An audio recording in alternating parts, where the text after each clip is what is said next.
সংবাদ সবাইকে স্বাগত জানাচ্ছি। আমি ফিরোজ তোহা। শুরুতেই সংবাদ শিরোনাম।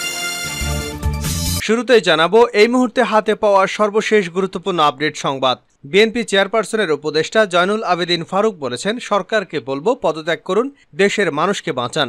লুট করবেন আপনারা, দুর্নীতি করবেন আপনারা, আর তার প্রভাব সাধারণ জনগণের উপরে পড়বে, এটা হতে পারে না। এবারে জানাবো পবিত্র উমরা পালনের উদ্দেশ্যে আগামী 2 মে বৃহস্পতিবার সৌদি আরবে যাচ্ছেন বিএনপির মহাসচিব মির্জা ফখরুল ইসলাম আলমগীর, সঙ্গে তার স্ত্রী রাহাতারা বেগমও যাচ্ছেন। জানাবো মে দিবস উপলক্ষে শ্রমিক সমাবেশ করবে বিএনপি। বুধবার বিকেল 3টায় রাজধানী নয়াপল্টনে এ সমাবেশ করবার ঘোষণা দিয়েছে দলটি। এদিকে দীর্ঘ 7 মাস কারান্তরীণে থাকা জাতীয়তাবাদী ছাত্রদলের সাবেক কেন্দ্রীয় যুগ্ম সাধারণ সম্পাদক কাজী জিয়াউদ্দিন বাসিত কেরানীগঞ্জ কেন্দ্রীয় কারাগার থেকে জামিনে মুক্তি পেয়েছেন। জানিয়ে দেব, আওয়ামী লীগ সভাপতি ও প্রধানমন্ত্রী শেখ হাসিনা বলেছেন, আমাদের দুর্ভাগ্য যে দেশের কিছু রাজনৈতিক দেউলিয়া, যারা একেবারেই রাজনৈতিকভাবে দেউলিয়া, এদের কিছু বক্তব্য, আর আমাদের দেশের কিছু আছে বুদ্ধি বেছে জীবিকা নির্বাহ করেন, সেই তথাকথিত বুদ্ধিজীবীরা অনবরত বাংলাদেশের বিরুদ্ধে গীবত গাচ্ছে এবং বাংলাদেশের বিরুদ্ধে অপপ্রচার চালাচ্ছে। আশ্চর্যের ব্যাপার হলো, এই দেশে অতিবাম অতিডান সবাই এখন এক হয়ে গেছে। এবং সর্বশেষ জানাবো ভয়াবহ দুঃসংবাদ। আফগানিস্তানে মসজিদের ভেতরে হামলা, নিহত 6। আফগানিস্তানের একটি মসজিদের ভেতরে গুলিতে 6 জন নিহত হয়েছেন। এতে আহত হয়েছেন আরও 1 জন ব্যক্তি। হামলাকারী 1 জন বলে জানা গেছে। এতক্ষণ শিরোনাম শুনছিলেন, এবার বিস্তারিত। প্রিয় দর্শক, আপনি যদি এই চ্যানেলে নতুন হয়ে থাকেন, ভিডিওটি দেখতে দেখতে চ্যানেলটি সাবস্ক্রাইব করে আমাদের সঙ্গেই থাকুন। আর এই ভিডিও সম্পর্কে আপনি আপনার মূল্যবান মতামতটি কমেন্ট বক্সে জানিয়ে দিন। আর হ্যাঁ প্রিয় দর্শক, জানিয়ে দিন ভিডিওটি কোথা থেকে দেখছেন।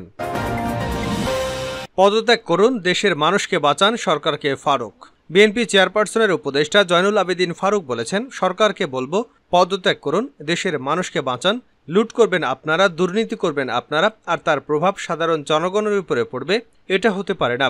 মঙ্গলবার জাতীয় প্রেস ক্লাবের সামনে জিয়াউর রহমান সমাজ কল্যাণ ফোরামের আয়োজনে তারেক রহমানের নির্দেশে সারা দেশে চলমান তীব্র তাপদাহে অতিষ্ঠ নগরীর পথচারী ও শ্রমজীবী গরিব মেহনতি মানুষের মাঝে বিশুদ্ধ পানি ও খাবার স্যালাইন বিতরণ অনুষ্ঠানে তিনি এসব কথা বলেন। জয়নুল আবেদিন ফারুক বলেন, 15 বছরের অন্যায় অত্যাচারের মধ্য দিয়ে এ সরকার ক্ষমতায় আছে। বিনা কারণে দেশের অনেক মানুষকে গুম করেছে, খুন করেছে, অন্যায়ভাবে গ্রেপ্তার নির্যাতন করেছে। এই তাপদাহে আওয়ামী লীগ নিশ্চুপ বসে আছে কেন? আপনারা তো এসি ব্যবহার করে ঘরে বসে আছেন। সাধারণ জনগণের কথা একটু ভাবুন। তিনি বলেন, স্কুল কলেজ বন্ধ করবেন শিক্ষামন্ত্রী, কিন্তু সেই স্কুল কলেজ বন্ধ করতে হয় আদালতকে। এই শিক্ষামন্ত্রীর পদত্যাগ চাই। শিক্ষামন্ত্রী কেন স্কুল খোলা রেখেছে তার বিরুদ্ধে মামলা করা উচিত। তিনি বলেন, সরকারকে বলবো পদত্যাগ করুন, দেশের মানুষকে বাঁচান। লুট করবেন আপনারা, দুর্নীতি করবেন আপনারা, আর তার প্রভাব সাধারণ জনগণের উপরে পড়বে, এটা হতে পারে না। পদত্যাগ করুন, দেশের মানুষকে রক্ষা করুন। এই তাপদাহে আপনাদের কারণে জবাব দিতে হবে জনগণের আদালতে। দুর্ভাগ্য হলেও সত্য, এই ফ্যাসিবাদী সরকার জনগণের জীবন নিয়ে সিনেমিনি খেলছে। শিক্ষামন্ত্রী যে বক্তব্য দিয়েছেন তা কোনো সুস্থ মস্তিষ্কের লোক এ ধরনের বক্তব্য দিতে পারে না। তাকে বিকৃত মস্তিষ্কের লোক বলে মনে করি আমরা। এই প্রচণ্ড দাবদাহে সরকার সাধারণ জনগণের পাশে এগিয়ে আসেনি। এই সরকার জনবিরোধী সরকার। সারা দেশের মানুষকে সাধারণ মানুষের পাশে দাঁড়ানোর আহ্বান করছে। পবিত্র উমরা পালনে স্ত্রীসহ সৌদি আরবে যাচ্ছেন মির্জা ফখরুল। পবিত্র উমরা পালনের উদ্দেশ্যে আগামী 2 মে বৃহস্পতিবার সৌদি আরবে যাচ্ছেন বিএনপির মহাসচিব মির্জা ফখরুল ইসলাম আলমগীর, সঙ্গে তার স্ত্রী রাহাতারা বেগমও যাচ্ছেন। মির্জা ফখরুল ইসলাম আলমগীর বলেন, তিনি এখন পুরোপুরি সুস্থ হননি। স্ত্রী উমরা হজ পালনের সংকল্প করেছেন। 2 মে তারা ঢাকা ত্যাগ করবেন। বিএনপি সূত্র জানিয়েছে, উমরা পালনের জন্য সৌদি আরবে যাওয়ার আগে আন্তর্জাতিক মে দিবস উপলক্ষে আগামীকাল 1 মে ঢাকা এক শ্রমিক সমাবেশে প্রধান অতিথির বক্তব্যে ভাষণ দেবেন তিনি। বেলা 3টায় রাজধানী নয়াপল্টনে দলটির কেন্দ্রীয় কার্যালয়ের সামনে এই সমাবেশ ও শোভাযাত্রা হবে। বিএনপির অঙ্গ সংগঠন ও জাতীয়তাবাদী শ্রমিক দল এর আয়োজন করছে। দলীয় ও পারিবারিক সূত্রে জানা গেছে, দীর্ঘদিন ধরে মির্জা ফখরুল ইসলাম আলমগীরের শরীর ভালো যাচ্ছে না। গত 28 অক্টোবর ঢাকার মহাসমাবেশে সহিংসতাকে কেন্দ্র করে 77 বছর বয়সী মির্জা ফখরুলকে গ্রেপ্তার করে পুলিশ। প্রায় 3.5 মাস কারাবাসের পর 15 ফেব্রুয়ারি তিনি জামিনে মুক্তি লাভ করেন। এরপর 4 মার্চ চিকিৎসার জন্য মির্জা ফখরুল সস্ত্রীক সিঙ্গাপুরে যান। 19 মার্চ 23 দিন পর তারা দেশে ফেরেন। তারা দুজনেই নানা শারীরিক জটিলতায় ভুগছেন। নয়াপল্টনে শ্রমিক সমাবেশ করবে বিএনপি। মে দিবস উপলক্ষে শ্রমিক সমাবেশ করবে বিএনপি। বুধবার বিকেল ৩টায় রাজধানীর নয়াপল্টনে এ সমাবেশ করবার ঘোষণা দিয়েছে দলটি। মঙ্গলবার যৌথ সভা শেষে নয়াপল্টনের সংবাদ সম্মেলনে একথা জানান বিএনপির সিনিয়র যুগ্ম মহাসচিব রুহুল কবির রিজভী। রিজভী জানান, বিকেল ৩টায় নয়াপল্টনে বিএনপির শ্রমিক সমাবেশ অনুষ্ঠিত হবে। এজন্য ঢাকা মেট্রোপলিটন পুলিশের কাছে অনুমতি চাওয়া হয়েছে। কারামুক্ত হলেন ছাত্রদলের নেতা কাজী বাসিত। দীর্ঘ ৭ মাস কারান্তরীণে থাকা জাতীয়তাবাদী ছাত্রদলের সাবেক কেন্দ্রীয় যুগ্ম সাধারণ সম্পাদক কাজী জিয়াউদ্দিন বাসিত কেরানীগঞ্জ কেন্দ্রীয় কারাগার থেকে জামিনে মুক্তি লাভ করেছেন। সোমবার বিকেলে মুক্তির পর নয়াপল্টনে দলের কেন্দ্রীয় কার্যালয়ে এলে ছাত্রদলের নেতাকর্মীরা তাকে ফুলের মালা দিয়ে বরণ করে নেন এবং স্বাগত জানান। এ সময় বাসিত অভিযোগ করে বলেন, সম্পূর্ণ মিথ্যা মামলায় রাজনৈতিক কারণে তাকে দীর্ঘদিন কারাগারে রাখা হয়েছিল। ৭ মাস পর কারামুক্ত হওয়ায় তিনি আল্লাহর কাছে কৃতজ্ঞতা প্রকাশ করেন এবং সুস্থতার জন্য সবার কাছে দোয়া কামনা করেন। ২০২৩ সালের ১৭ সেপ্টেম্বর বিএনপির কেন্দ্রীয় কার্যালয়ের সামনে থেকে তাকে গ্রেপ্তার করেছিল পুলিশ। গত বছরের ১৮ সেপ্টেম্বর সমাবেশে এবং ২৮ অক্টোবর মহাসমাবেশকে সামনে রেখে অভিযান চালায় পুলিশ।